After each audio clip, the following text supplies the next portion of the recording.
ভারতের পশ্চিমবঙ্গের কলকাতার একটি হোটেলে ভয়াবহ অগ্নিকাণ্ডের ঘটনায় 9 জন বাংলাদেশি নাগরিক প্রাণ হারিয়েছে। মর্মান্তিক এই দুর্ঘটনায় নিহতদের মধ্যে এক শিশু রয়েছে। পুলিশ ও ফায়ার সার্ভিস সূত্রে জানা গেছে, গতকাল রাত আনুমানিক 2টার দিকে কলকাতার অন্যতম ব্যস্ত ও ঘনবসতিপূর্ণ নিউ মার্কেট এলাকার ফ্রি স্কুল স্ট্রিটে অবস্থিত হোটেলটিতে আগুন লাগে।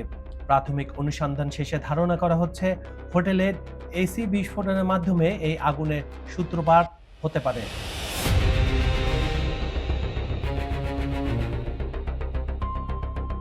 আগুন লাগার খবর পাওয়ার পরপরই উদ্ধার কাজে নেমে পড়ে কলকাতা ফায়ার সার্ভিস বিভাগ।